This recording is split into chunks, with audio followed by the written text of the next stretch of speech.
What's going on, guys? Zuco back with another War Within video. Hope you're all having a wonderful day. I'm going to do a fun little list of my favorite DPS and my favorite healers, my top 3 in each category. And I'm going to talk about their strengths and weaknesses, the hero talent trees, what's good about them, why you might want to play them, okay? Heading into the War Within. We're getting pretty close to the War Within pre-patch. It's a couple weeks away. So there's only going to be a few more patch cycles of changes before all of these things go live into the game. So I think it's a fair moment now to start talking about what you might want to think about for your main or your couple of mains if you're going to do some alts like I'm planning on doing in the War Within. So here's some good choices, I think, for you if you're thinking about healing or DPSing. These are just my favorites that I am choosing personally. This is not just based on like the numbers. It's based on a lot of different factors. I guess you just keep that in mind. And remember, there is going to be some tuning to come. So let's start with Preservation Evoker. We're going to do the healers first, then we'll do the DPS. Preservation Evoker is the first healer that I want to talk about. There's a lot of really good things going on with Preservation Evoker. First and foremost, its damage, I think, is probably the highest. There's my notes. Its damage is probably the highest of all the healers. If I had to... Like, I've played all the healers now in keys, and I think they all have pretty good damage, but Preservation has the ability to just go above and beyond that. There's some really crazy combos that you can put together, especially with the hero talent trees. Things like Engulf, which can do damage or healing. That can do a lot of damage if you do it correctly. If you consume a bunch of your periodic effects that are... it does more damage, sorry, based on the periodic effects that are on the enemy, which is really cool. And it will also consume... sorry, I guess it doesn't consume it for Preservation Evoker. It only consumes Dream Breath. I'll show you that in a second. But bottom line is single target damage goes way up with Engulf. If you want to go Chrono Warden, you can actually get some really crazy interactions. It just makes Living Flame do way more damage. And of course, if you charge up a full Fire Breath, then it's going to make your Chrono, flames hit multiple enemies, and I'm going to show you that in a second. It does a lot of extra damage, which is super cool. One of the coolest things is the different combos that you can pull off with Preservation Evoker, which is what makes it so amazing to play. You basically get a brand new combo if you're playing the Flame Shaper. So what I've been doing is you go Dream Breath into a Temporal Anomaly into an Engulf, and it does this huge spike of healing that hits everybody. And in a raid scenario, I think this combo is going to be disgusting. Yes, you could go double Dream Breath with the Temporal Anomaly. I understand that. But what the key to this is that Engulf will consume Dream Breath and then splash heal. If you Temporal Anomaly your Engulf, it does that consumption like 5 times and splashes it 5 times. So really, really cool combos. And you always, I feel like, have these amazing combos as a Preservation Evoker. And I think it really, in my mind, underscores how fun this spec can actually be. And I think, like, yeah, this is just one of the things that I have noticed the most, is the different combos that you can pull off and how fun it is to do that. For example, here's the Chrono Flame damage combo right now, and you can see I'm doing I was doing 1.7 million damage per second as a healer. So this is why I'm saying I think Preservation Evoker has the most ability, I think, to do damage of any of the healers. I think every healer can do damage, but holy crap, man. If you pull off the right combos as a Preservation Evoker, you're going to do more damage than anybody else. It's just really crazy. And then, of course, the healing combos are also really strong. I think the Chrono Warden tree was my favorite. I think the Flame Shaper one is also really good, as I showed you with the Engulf. Some of the Engulf combos you can pull off are really, really strong. But just the Chrono Warden, like, the extra damage that you got or healing that you got out of your buffed Chrono Flames is really crazy. Here's another example of the damage. I did a Fire Breath into a Chrono Flame, and I'm doing 800k. Like, it's just crazy what you can pull off. Healing wise, I think that Preservation Evoker is potentially the most technical healer of them all. I think it's actually the most difficult to play Preservation Evoker well. And if you do play it well, I think your numbers are going to be crazy. They're going to be astronomically high. But doing the right combo at the right time, that's the big skill set for a Preservation Evoker. And it's something that I kind of enjoy, but for whatever reason, it just has not been my favorite thing to do. I do enjoy this more than, like, even playing Mistweaver Monk or Disc Priest or Holy Priest. Or especially Resto Druid, that's just not my jam. I really do enjoy the combos, but I don't like it as much as some of the other healers. But just know the skill ceiling on Preservation Evoker is so high. If you can figure out the combos correctly, you can get all the way to the moon with this thing. It is incredibly strong. I think it has the potential to be the best healer in the game. I don't know about Raid, but certainly in Mythic Plus, it has the potential to be the best. Just with the different combos you can pull off. And if you do them right, you'll be heavily rewarded. On the utility side of things, there's lots of good utility for a Preservation Evoker. You've got your AoE knock-up or your AoE knock-back with your tail swipe stuff. You've Cauterizing Flames, which is a very unique thing that no other healer has. You can remove those bleeds, which is a big one. And you have Zephyr, which is like AoE cooldown, AoE damage reduction, which is massive in a Mythic Plus environment. This is one of the main reasons that an Evoker gets brought to keys. The only real problem for Preservation Evoker is that Evoker exists, and it might really dampen your ability to get into keys, which is just unfortunately the way that our world works in World of Warcraft right now. So it's annoying, but it is the way that it is. This is a small breakdown of some of the healing that you can get if you're playing the Chrono Warden. But my bottom line for Preservation Evoker is that it's a very, very good healer. It would be like my third favorite healer in the game right now. If you're thinking about playing Preservation Evoker, if you've been wondering about it going into the War Within, both the hero trees are very strong. It has a slew of really good utility, and its damage and healing are potentially some of the highest in the game, especially its damage. I think you can just easily pull off the highest damage of any healer in the game. So if that interests you, I think Preservation Evoker might be a good shot for you. Okay, let's talk about Holy Pally. This is the second healer on the list that I have that are one of my favorites to play. Some big reworks came through for the Holy Pally spec tree. They got rid of Glimmer, which is a massive deal. They essentially got rid of, like, Holy Pally used to have like 6 or 7 or 8 like different little things that were all going on at the same time. Holy Shocks and Glimmers and your Spenders, and then you have Beacon on top of it all, and then you could have Tears Deliverance going on top of it all. It's like they got rid of a bunch of that stuff and just said, hey, all the power of your kit, we're putting it back into your actual buttons, which is really good news. So Holy Shock hits like a bus now. It feels really, really good to press. It makes the value of things like Divine Toll much higher because they cast Holy Shock, of course. They got rid of Glimmer. They just pumped a bunch of that power back into Holy Shock and back into your Spenders, which is really, really valuable. Couple of cool mix-ups here with Commanding Light. Beacon transfers a little bit more, and then they've got Holy Prism is a choice node with Barrier Faith. They recently buffed Holy Prism to do basically double the damage that it used to be doing, which is a massive W as well. Really, really good.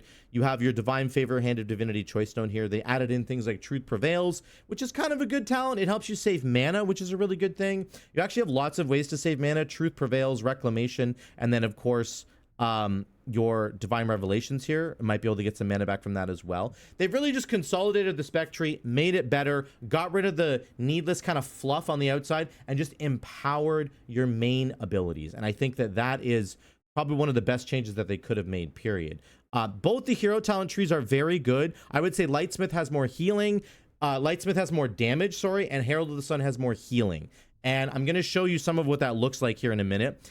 This is key here. Sorry, the quality's a little bit low. This was, I don't know, I must have had my old monitor when I recorded this, but the Herald of the Sun provides a lot of additional healing, and this is really evident on this fight. This was one of the most difficult boss fights in the new set of dungeons that we have. This is Arakara, the final boss. The amount of poisons that this chick does are just absolutely ridiculous, but I'm really handling it well with the kit that Herald of the Sun offers you. Herald of the Sun gives you a whole bunch of extra healing over time, right? You get 3 different hots with Herald of the Sun. Those all go pouring back into your beacons and make your healing over time just really, really strong, and allows you to keep people alive. Unlike, I mean, people just died to the mechanics there, but if nobody dies to the regular mechanics that are going on, then your healing is actually super strong. Also, Melee Wings is back, and it's really strong. It's better than it's ever been. So you have an additional cooldown now that you can tie together with like Beacon of Faith or Beacon of Virtue, and it makes your Melee Wings just feel so incredibly strong. They basically gave Crusader Strike an additional charge when you're inside Melee Wings. And so when you're in that cooldown, I feel like everybody is just okay. You're always just going to be able to keep everybody alive. Crusader Strike, Judgment, of course, and then you can reset your Crusader Strike with Shield of the Righteous, actually. So not only is it going to provide a bunch of healing, but you can actually get in a pretty decent amount of damage because Shield of the Righteous is your main DPS spender, and it resets the cooldown on Crusader Strike. Not entirely, but almost. So it creates this really nice window of about 12 seconds or so where you're just blasting a bunch of healing. And again, when you combo that with your Beacon of Virtue, it ends up equaling out to a ton of healing. So I'm really glad that Melee Wings is back. It makes Holy Paladin feel like the best melee healer in the game. I know Mistweaver is really, really good, but I'm telling you, this feels incredibly good when you're playing it. It just feels so strong. And on top of that, of course, your Holy Shocks being better than they used to be, much, much better, is amazing for the healing side of things. So let me lower the volume here. This is here's a glimpse of what your damage could look like. This is the other side of the hero tree. This is Lightsmith. Lightsmith provides an enormous amount of damage if you're able to time your sacred weapons and put them on the right people at the right time. So I have my sacred weapon on myself, of course, but on the mage, and the arcane mage is just blasting with arcane missiles and barrages, and it's making me do a ridiculous amount of damage. Now, I don't think this is going to stay like this. I'm doing 1.4 million damage per second right now. I don't think it's going to stay like that, but the idea of what Lightsmith is doing is actually fantastic, and it's really, really good design. If you time your sacred weapons appropriately, you will do crazy damage.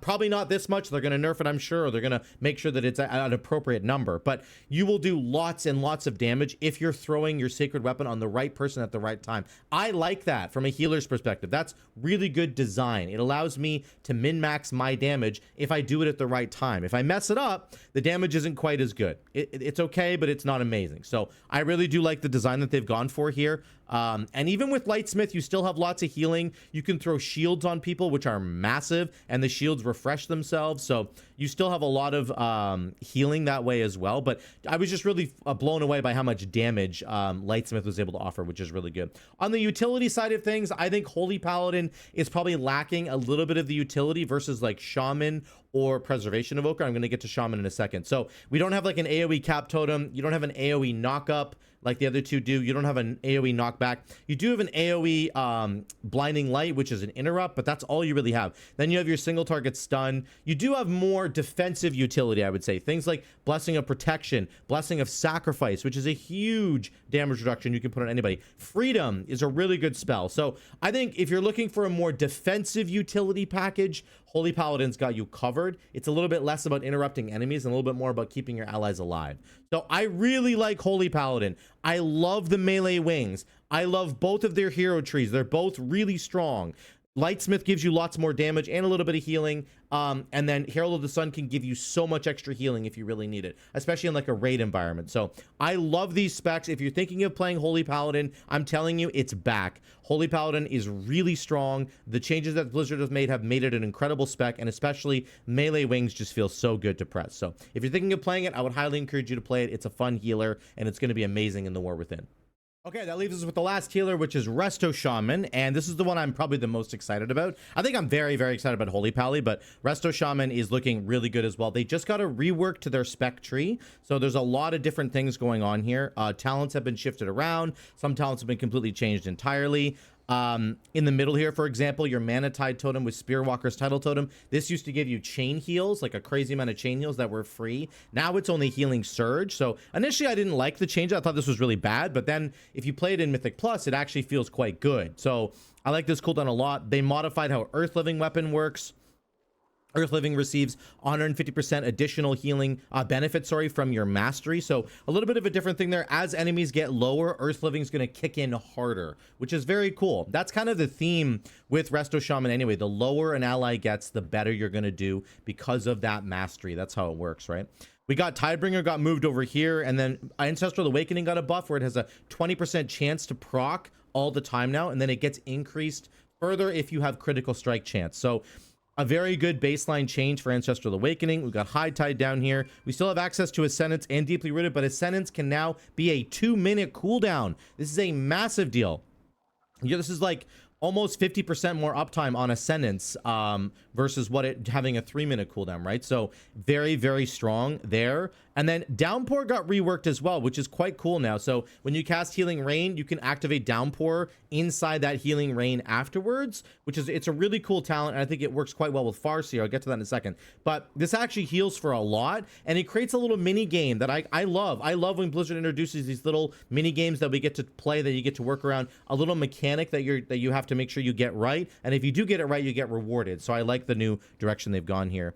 Of course, this class tree got changed as well in a big way for Shaman, giving us access to a new defensive, but most importantly, making almost every single talent in here a 1-point node. Actually, I think every node is a 1-point node now, and that just gives us more flexibility. Resto Shaman suffered the most from the class tree the way it was before, so now that it's all unlocked, it gives us way more flexibility in what we can run, and you can bring all the utility that we know and love from a Resto Shaman.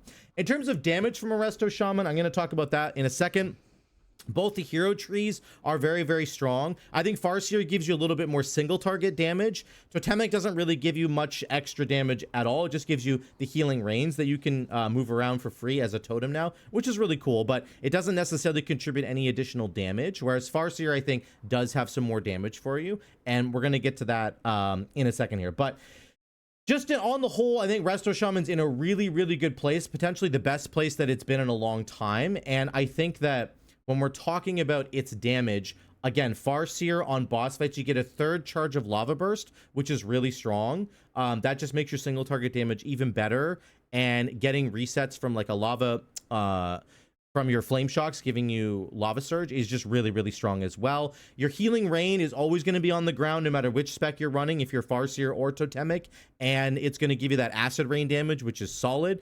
I do actually prefer Farseer over Totemic. If I had to pick a hero talent tree right now, I would pick Farseer. I just really enjoy, again, the damage that you get, but also the healing, the extra Riptide healing. I like being able to cast Healing Rain myself, and Farseer right now, gets actually 2 instant cast spells. You get your Ancestral Swiftness, which is the new spell you get, and then you still have Nature Swiftness, and they haven't changed this yet. I really hope they don't, because it makes Farseer have this little niche of having 2 instant cast spells. You can like use your Ancestral Swiftness on your Healing Rain to make it instant, and then you can use your Nature Swiftness on like a Chain Heal to make that instant, or to do it on a Healing Surge to make that instant. So you have some really good flexibility, more flexibility in my mind, around how you get to use these instant cast procs. And then of course you're spawning these ancestors who are helping you out, and I find that they're actually very effective, both at doing damage, once again, because if you cast Lava Burst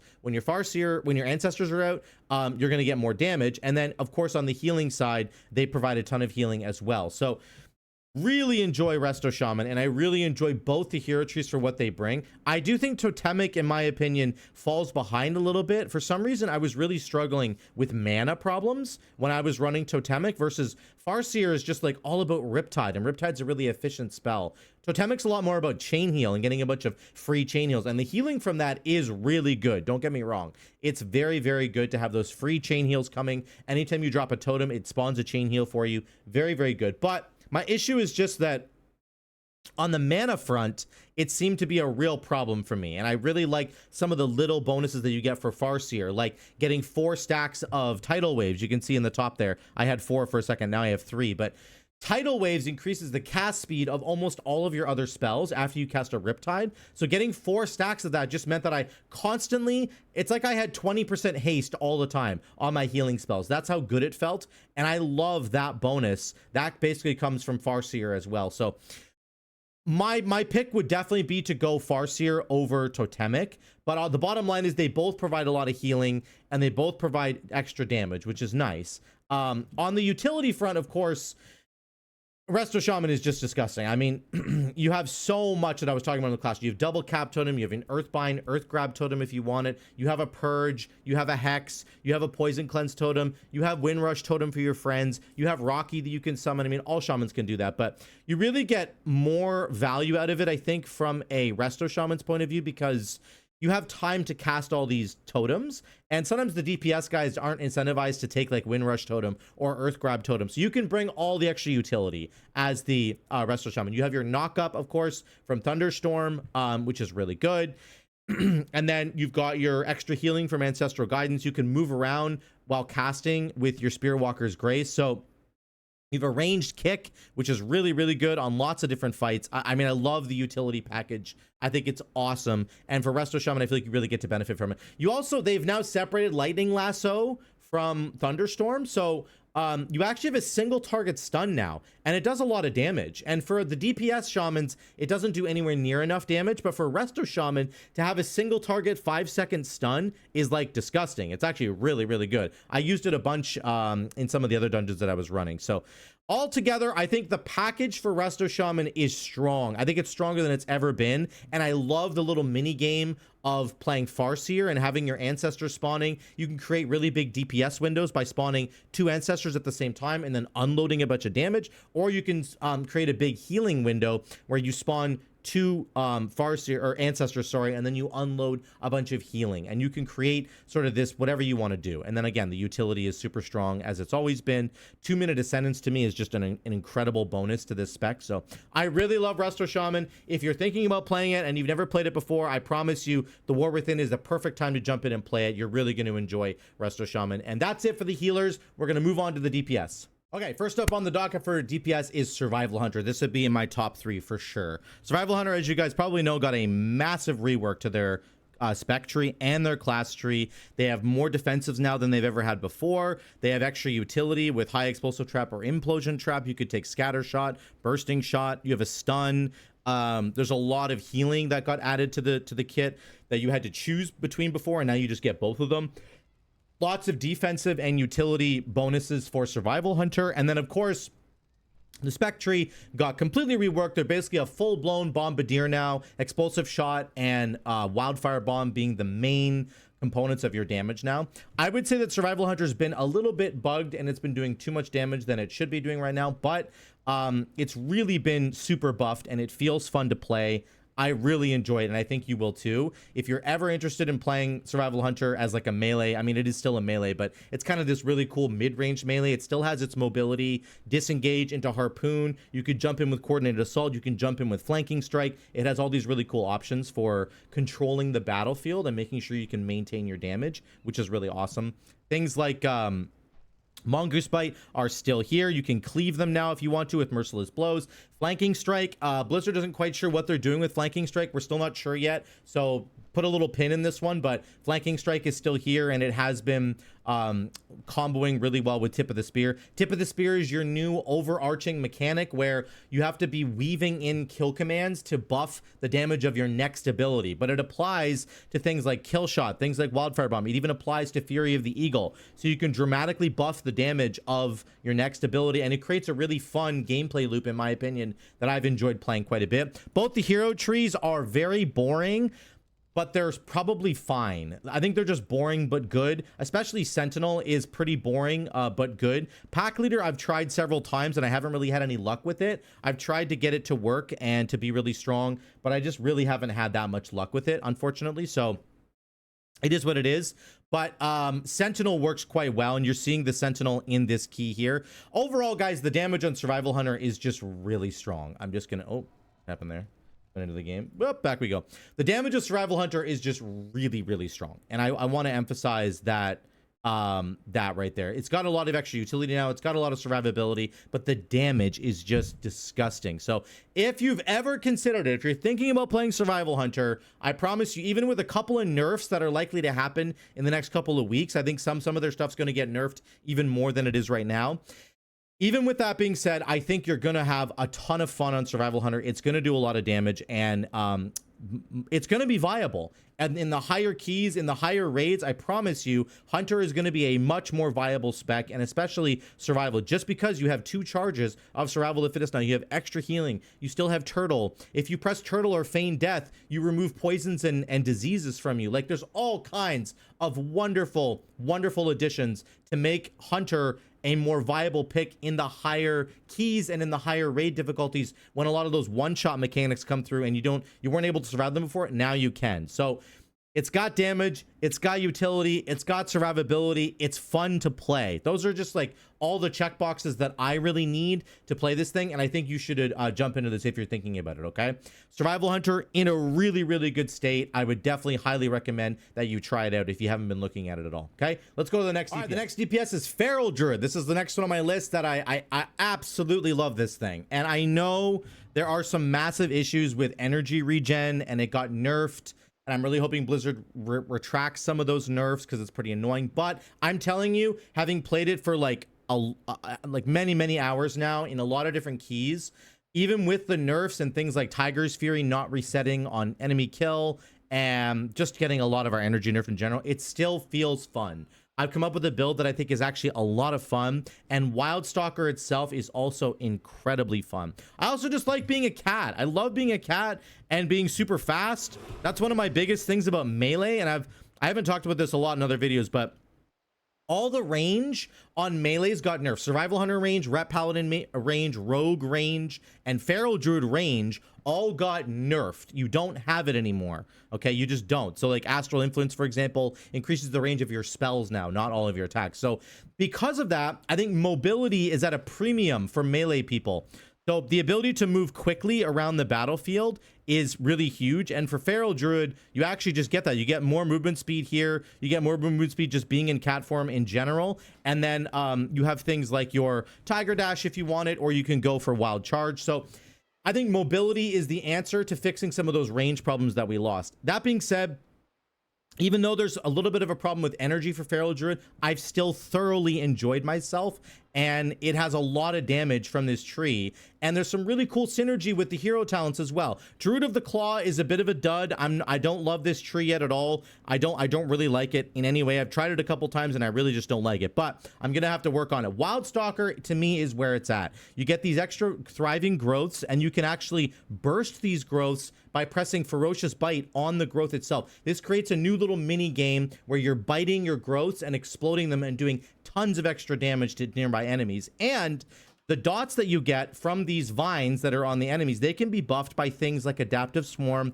and Circle of Life and Death. So you can really go all in on this dot playstyle and get all your dots rolling and just watch them do damage. And then as they're doing damage, you're biting and causing them to explode. And I'm telling you, it's just a really fun gameplay style. I know that some people really want Feral Druid to go back to just being a dot class, but Blizzard's gone a slightly different direction with it and said, hey, you know what, you're gonna have dots, but you're also gonna have the bites that you're gonna be doing. So here's like an opener with Convoke and Swarm and all my dots rolling, and we're doing 2 million damage. Like we get up to 2.3 here mil. It's just like the opening burst inside of your Berserk window is exceptional, and it's really fun. And I don't know, I just really enjoyed trying to do damage with this whole biting the vines thing and watching the damage that comes as a result of that.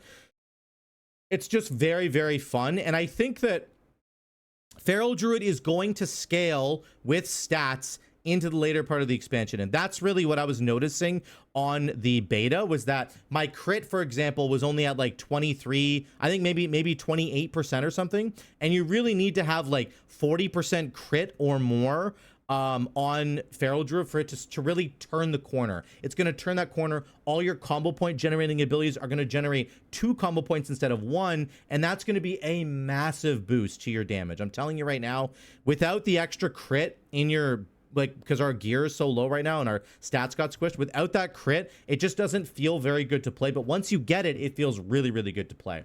Okay, so yeah, I think it's actually in a really good spot damage-wise. Survivability-wise, you have really good survivability. Bark Skin, Survival of the Fittest, and then the regrowth healing is disgusting. With the Wildstalker hero tree, you get 50% more regrowth healing on yourself, and you get a free regrowth. You can see it shining right there. Every time you use a 5-point spender, you're getting free regrowth. So I'm telling you, the sustain and the survivability is really high on Feral Druid. It's way better than like a Boomkin, for example. I just noticed it was really, really good. So on the utility side of things, you still have things like Ursul's Vortex plus Typhoon, which you can knock enemies out and interrupt them from spellcasting, and then you'll get yoinked back in to your Ursul. So that combo still exists. You have 2 single target stuns with Maim and Mighty Bash, of course, which is really good. You can also take In-Cap Roar if you want to get an AoE interrupt, which is really good for the Xalatath mechanic. There's a Xalatath mechanic that spawns a bunch of like ads that have to get interrupted, and if you interrupt them, then you get a big haste bonus, so you can help contribute to that as well. You have Stampeding Roar to help give your team a whole bunch of speed, so you still have lots of Druid utility there. And again, the damage is actually just better than I think most people think it is.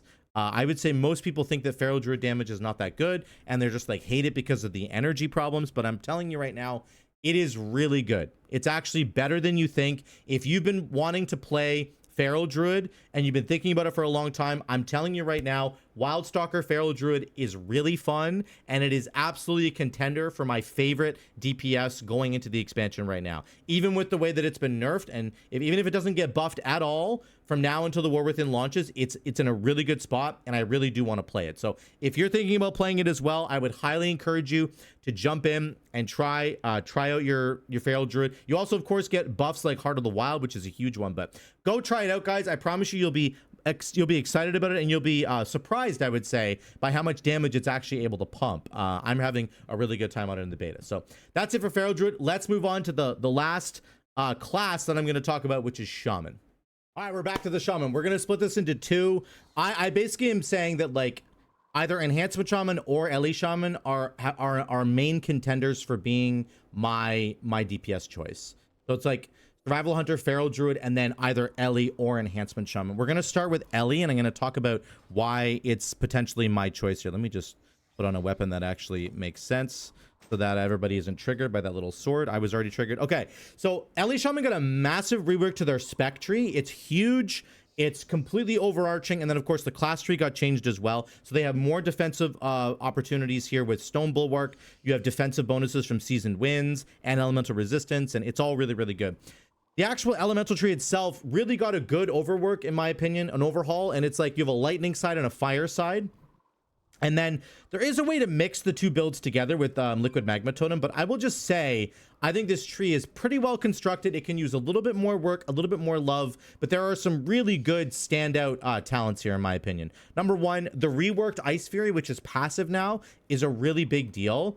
And it also triggers Fusion of the Elements, which gives you a free Elemental Blast. That Elemental Blast can trigger Elemental Equilibrium, which is a huge deal. So now in your single target rotation, whether you're doing a Lightning build or a Fire build, you basically always want to include Ice Fury, as when it triggers, it just equals a lot of damage. It's just such a feel-good moment. When this thing triggers and then you cast your Frost Shock, it's just such a feel-good moment, I'm telling you right now. So I love that they've added this in.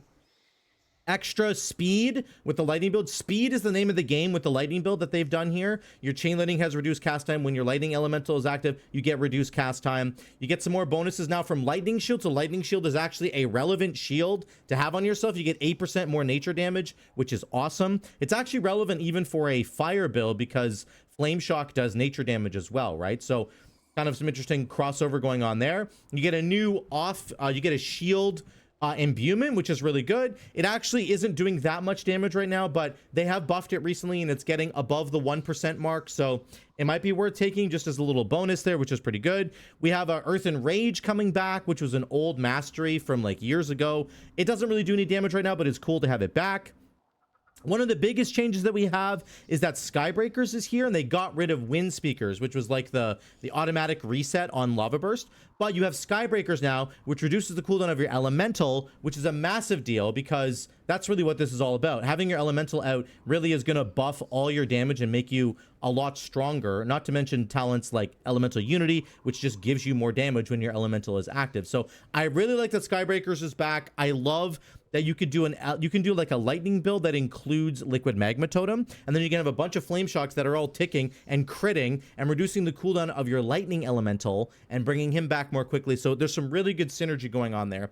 I'd say some of the biggest changes are that Echoes of the Great Sundering is still here. I know I don't like it either, but it's a 1-point talent now, which makes it actually way stronger. The 1-point talent for the same value as what the 2-point talent was, but it just does way more damage now, which is really good. And then you can also have Ascendance and Deeply Rooted, and this is a huge boost to the build. Digging for Deeply Rooted procs is very easy on the fire build, but having Ascendance properly now is amazing, and it allows you to create a moment where you're like, okay, I'm digging for my deeply rooted procs, but then we're approaching a pack that's like 10 mobs big, and I know the tank's gonna pull it all, and I have a guaranteed ascendance proc in that moment. That is a really big deal. So you can guarantee you're gonna have damage. And then you have a boost. You can have a 2-minute ascendance, or you can have a lot of haste inside your ascendance. It's up to you. I really like what they've done with the spec tree in general. I think the changes are actually awesome, and I think that it's gonna be a huge deal for elemental shamans. It's going to make elemental shaman, I think, way stronger. And there is definitely a lightning build and a fire build, as I said before. I think right now the fire build is stronger with the Farseer tree. You can see some of my damage here is just going to be absolutely disgusting. There's people who do this better than me. Petco, for example, is a really good Ele Shaman. I've talked about him before. He's really good at this, and he probably did double the damage that I just did right there because he's super strong. But I think this is very accessible for anybody. You can do a fire build, you can do a lightning build. I'm going to keep experimenting on the beta to see if I can make the lightning build do a little bit more damage. But right now, there is a fire build that is doing monstrous amounts of damage, and it feels really, really strong. There's that Ice Fury proc down there that we're getting, and then we get Frost Shocks. You can use Ele Blast. The only real problem for Ele Shaman is that your Maelstrom generation is a little bit low. That's particularly why the lightning build is worse than the fire build, is because the Maelstrom generation on the fire build is very strong, but on the lightning build, it's just not as good. So that's one of the reasons why, you know, one is better than the other. But bottom line is, no matter what you're doing for Ele Shaman, I'm telling you right now, this is a very strong spec that does a ton of damage. It has a really good talent tree now that you can work with. The class tree is better. You have more defenses than you've ever had.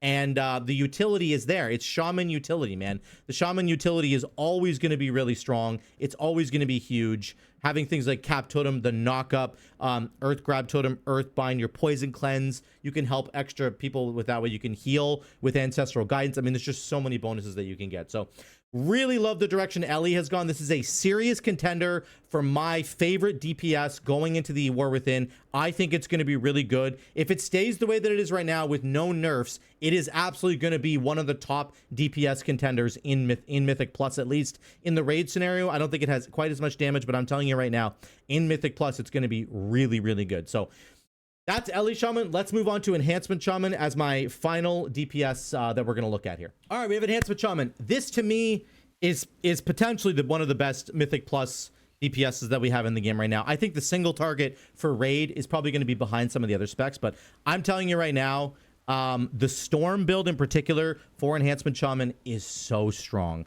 Tempest is such a fun looking ability.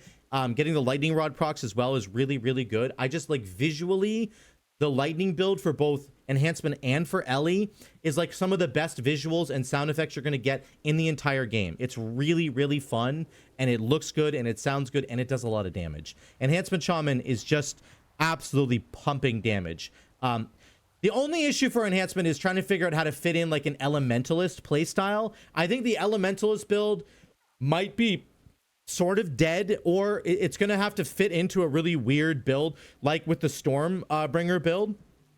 There is actually a place for it in the Stormbringer build, I think, in my opinion, but it's just a little weird how it kind of fits in. It's more natural for you to do a full-blown Storm build with the Stormbringer tree, like doing deeply rooted procs and focusing a lot on Storm Strike. Very, very good. The totemic tree right now has a bit of an identity crisis. I talked about this in my previous video. We're not really sure how to fit this in. It has Storm Strike synergy and Lava Lash synergy and Hailstorm Fire Nova synergy, and then Sundering over here, and then Wind Fury weapon over here. So it's like you want to do like an Elementalist build to focus on the Hailstorm Fire Nova Lava Lash stuff, but then you also have Storm Strike Wind Fury bonuses over here. So it's like you kind of want to go get that too. It's really weird.